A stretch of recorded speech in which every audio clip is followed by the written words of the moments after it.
नमस्कार दोस्तों, स्वागत है आपका स्टडी फॉर सिविल सर्विसेज में। वीडियो को पूरा देखिए। कोई भी आपका फीडबैक है, कोई सजेशन है, तुरंत वीडियो में कमेंट करके जरूर बताइए। अच्छा लगे तो वीडियो लाइक जरूर कर लीजिए और ऐसे वीडियो लगातार फ्री में पाने के लिए चैनल को तुरंत सब्सक्राइब कर लीजिए और बेल आइकन को जरूर टैप कर लीजिए ताकि आगे भी सारे वीडियो आपको मिलते रहे। यूट्यूब में फॉलो करते हैं तो प्लीज ये वाला फ्री टेलीग्राम चैनल जरूर ज्वाइन कर लीजिएगा। सारे नोटिफिकेशन, सारे अपडेट यहीं पे आते हैं, ध्यान रखिएगा। स्टडी फॉर सिविल सर्विसेज का कोई भी पेड ग्रुप अगर आपको ज्वाइन करना है तो सिर्फ 856480560609797523864455 यही नंबर है हमारे, सिर्फ जहां पे कॉल या व्हाट्सएप कर सकते हैं।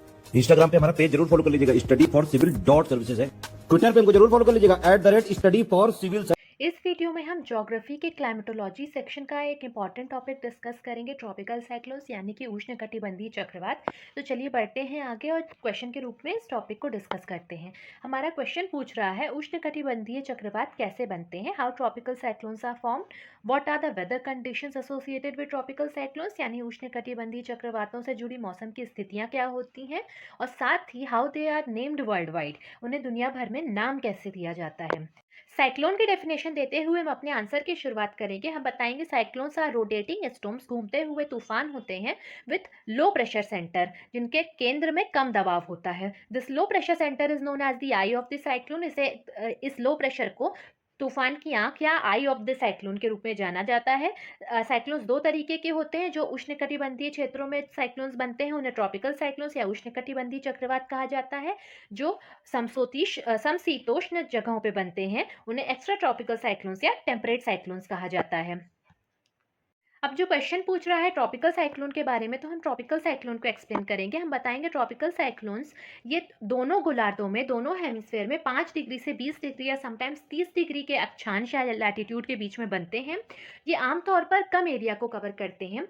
यूजुअली ट्रॉपिकल साइक्लोन्स जो होते हैं ये ओशन से लेके कोस्टल एरिया तक ही लिमिटेड रहते हैं और ये ज़्यादा अंदर तक लैंड वाले एरिया में नहीं जाते हैं। और इनका डायमीटर होता है 150 किलोमीटर से यूजुअली 200 किलोमीटर तक। बस इंडियन ओशन में, जो इंडिया के आसपास का ये रीजन होता है यहाँ का, इस पे इनके जो डायमीटर होता है 600 से 700 की रेंज में कभी कभी होता है, लेकिन बहुत नॉर्मली इनका डायमीटर कम होता है, बहुत ज़्यादा एरिया ये नहीं कवर करते हैं। और इनका डायरेक्शन होता है ईस्ट से वेस्ट, ये वेस्टवर्ड डायरेक्शन में मूव करते हैं। किस ओशन में क्या नाम होता है साइक्लोन का, ये प्रीलिम्स के लिए भी काफ़ी इंपॉर्टेंट पॉइंट है, तो आप इसे नोट कर लीजिएगा। इन्हें हरिकेन कहा जाता है अटलांटिक और नॉर्थ ईस्ट पैसिफिक ओशन में। इन्हें टाइफून कहा जाता है नॉर्थ वेस्ट पैसिफिक ओशन में। साइक्लोन्स कहा जाता है इंडियन ओशन और सदर्न पैसिफिक ओशन में। टोर्नेडो यूएसए में कहा जाता है, विली विली ऑस्ट्रेलिया में, बाइगो फिलीपींस में और टाइफू जापान में। अब हम डायरेक्शन देखते हैं। तो नदर्न हेमिस्फेयर में कोरियोलिस फोर्स की वजह से हवा राइट साइड में डिफ्लेक्ट करती है और सदर्न हेमिस्फेयर में लेफ्ट साइड में डिफ्लेक्ट करती है। इस वजह से नदर्न हेमिस्फेयर में साइक्लोन्स का मूवमेंट एंटी क्लॉकवाइज यानी घड़ी के विपरीत दिशा में होता है और सदर्न हेमिस्फेयर में क्लॉकवाइज यानी घड़ी की दिशा दक्षिणावर्त दिशा में होता है। जरूरी कंडीशन क्या क्या है साइक्लोन्स के बनने के लिए? तो सबसे पहली कंडीशन है कोरियोलिस इफेक्ट का होना।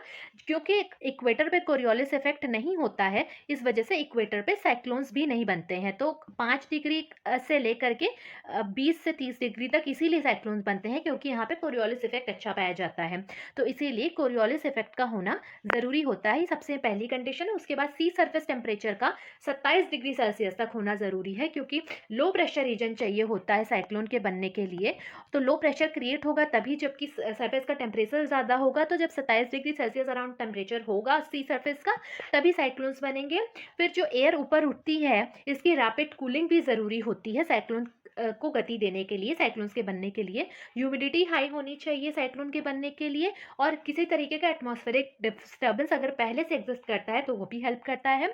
साथ ही साथ ट्रॉपिकल साइक्लोन्स की जो जोन होती है उन्हें ITCZ inter tropical convergence zone में लाई करना चाहिए। अब हम इस डायग्राम को बाद में समझेंगे, पहले हम एक बार एक्सप्लेनेशन देख लेते हैं।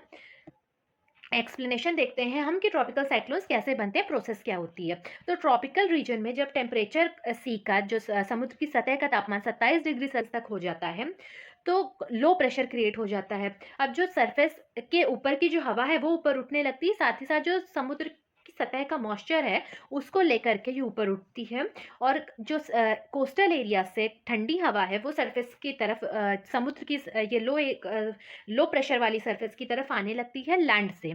इस तरीके से एयर जो है लो प्रेशर रीजन से ऊपर उठती है और ये हाई प्रेशर रीजन की हवा यहाँ पर आती है और ये साइकिल चलती जाती है। उसके बाद जो ये एयर ऊपर उठती है मॉइस्चर लेके, तो ये ट्रोपोपॉज तक जाती है।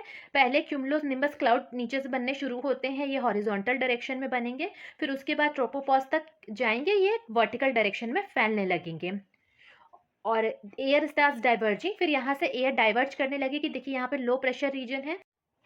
फिर हवा जो समुद्र की सतह से ऊपर उठ रही है वो ठंडी होती जाएगी और ऊपर जाकर के इसमें जो पानी है वो ड्रॉपलेट्स बनता जाएगा, जो उसमें नमी है वो बूंदों के रूप में बनती जाएगी। फिर कंडेंसेशन होगा और क्यूमुलो निम्बस क्लाउड्स बनेंगे। पहले वर्टिकल डायरेक्शन में बनेंगे, फिर उसके बाद ट्रोपोपॉज तक पहुंच गए ये हॉरिजॉन्टली स्प्रेड होने लगेंगे। फिर अपर एटमॉस्फेयर में हवा डाइवर्ज होने लगेगी और इस तरीके से साइक्लोन स्ट्रांग होता जाएगा और बड़ा सा एक तूफान बनेगा। तो ये हमने समझा एक्सप्लेनेशन के थ्रू। अब हम डायग्राम के थ्रू समझते हैं। वापस डायग्राम पे आते हैं। तो देखिए डायग्राम ऐसे दिया है। वार्म वाटर है ये, सतह है ये समुद्र की, इस पे लो प्रेशर एरिया बना। लो प्रेशर एरिया बनने से यहाँ पे जो हवा थी ये ऊपर उठने लगी। ये ऊपर उठेगी तो यहाँ तक आते आते ये इसके अंदर जो नमी थी वो वाटर ड्रॉपलेट्स बनने लगेगी। कुछ दूरी तक ट्रोपोपॉज तक, यहाँ ट्रोपोपॉज है, ये cumulo nimbus cloud vertical direction में बनेंगे। उसके बाद ये हॉरिजॉन्टली स्प्रेड होना चालू हो जाएंगे। अब यहाँ से क्योंकि हवा ऊपर उठ रही है तो इसको कंपनसेट करने के लिए हाई प्रेशर वाली जगह से, लैंड से यहाँ पे हवा वापस आ रही है और ये भी ऊपर उठ रही है, ये होता जाएगा। फिर यहाँ पर जो हवा ऊपर ऑलरेडी उठ चुकी है ये वापस ठंडी हो गई, तो ये इस बीच के रीजन में जहाँ लो प्रेशर है, यहाँ हाई प्रेशर है, यहाँ लो प्रेशर है, तो वापस यहाँ सबसाइड करने लगेगी। तो जहाँ हवा ये सबसाइड करती है इसे आई ऑफ द साइक्लोन कहा जाता है। यही काम रीजन होता है, इसी को आई ऑफ द साइक्लोन कहते हैं। अब क्योंकि हवा की टेंडेंसी होती है कि ये हाई प्रेशर से लो प्रेशर की ओर जाती है, तो अब देखिए यहाँ पर हवा सेंटर की ओर अट्रैक्ट होगी। आप यहाँ से देखिए टॉप व्यू होता है किसी साइक्लोन का, ये होता है लो प्रेशर सेंटर है, बाहर हाई प्रेशर है, तो ये अंदर की तरफ हवा अट्रैक्ट होती जाएगी और साइक्लोन्स यहाँ वेस्ट से ईस्ट की तरफ मूव करते जाएंगे। एक बड़ा सा साइक्लोन बनेगा इस तरीके से, नीचे पतला होगा और ऊपर ये बड़ा सा साइक्लोन होगा, सेंटर की पे लो प्रेशर होगा और अंदर की तरफ एयर अट्रैक्ट होती जाएगी। ये हमने देख लिया फॉर्मेशन ऑफ साइक्लोन। अब हम क्वेश्चन के दूसरे पार्ट पर आते हैं कि कंडीशंस क्या क्या हैं, वेदर कंडीशंस क्या क्या हैं साइक्लोन से रिलेटेड। तो सबसे पहले ये हाई टेम्परेचर और हाई ह्यूमिडिटी लाते हैं इस तरीके के साइक्लोन्स।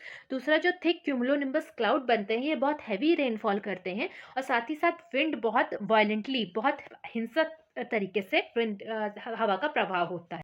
क्वेश्चन के लास्ट पार्ट पे आने से पहले मैं आपको ये बता दूं, स्टडी फॉर सिविल सर्विसेज के यूपीपीएससी प्री और मेंस 2022 के लिए पेड ग्रुप्स स्टार्ट हो चुके हैं। आप नीचे दिए गए नंबर पे कॉल करके इनकी जानकारी लेके पेड ग्रुप्स ज्वाइन कर सकते हैं। यहाँ पे आपको 1-to-1 गाइडेंस के साथ पूरा स्टडी मटेरियल दिया जाएगा, आंसर राइटिंग प्रैक्टिस कराई जाएगी, आपके आंसर्स को रिव्यू किया जाएगा। तो इसलिए अपनी प्रिपरेशन को और स्ट्रॉन्ग करिए, नीचे दिए गए नंबर्स पे कॉल करिए और ग्रुप्स को ज्वाइन कीजिए। तो चलिए अब आगे बढ़ते हैं।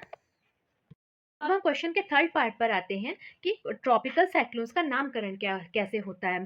तो वर्ल्ड मेटीरियोलॉजिकल ऑर्गेनाइजेशन यानी विश्व मौसम विज्ञान संगठन की एक प्रॉपर कमिटी है जो कि लिस्ट तैयार करती है नामों की। जितने भी देश इस रीजन में लाई करते हैं, ट्रॉपिकल रीजन में जहाँ साइक्लोन आते हैं, वो उस लिस्ट में सारे नाम देते हैं और 6 लिस्ट हैं ऑल ओवर, जो हर साल एक, जैसे लिस्ट 1, 2, 3, 4, 5, 6 लिस्ट है, तो हर साल अलग अलग लिस्ट जारी होती है। जो पहले साल लिस्ट है वो 6 साल बाद वापस से रिपीट होगी। इस तरीके से एग्जाम्पल के तौर पे देखिए, जो लिस्ट 2020 में चल रही थी वो 2026 में वापस से रिपीट होगी। पर इस लिस्ट में वो नाम हटाते जाते हैं जो, अगर कोई साइक्लोन आया है और उसने कोई बहुत बड़े लेवल पर किसी देश में तबाही मचा दी है, तो उस साइक्लोन का नाम उस लिस्ट से हटा देते हैं। वो नाम फिर दोबारा कभी रिपीट नहीं होगा। जैसे कैटरीना जो साइक्लोन था वो यूएसए में आया था 2005 में, इसने बहुत बड़े लेवल पर नुकसान किया था देश में, तो अब इसका नाम कभी भी किसी और तूफान को नहीं दिया जाएगा। तो इसी के साथ आज का ये एक टॉपिक हमारा ज्योग्राफी का कंप्लीट होता है, क्लाइमेटोलॉजी का, ट्रॉपिकल साइक्लोन्स। आगे आने वाले समय में हम टेम्परेट साइक्लोन्स भी देखेंगे क्या होते हैं। तो चैनल के साथ बने रहिएगा। वीडियो को देखने के लिए थैंक यू। मिलते हैं नेक्स्ट वीडियो में।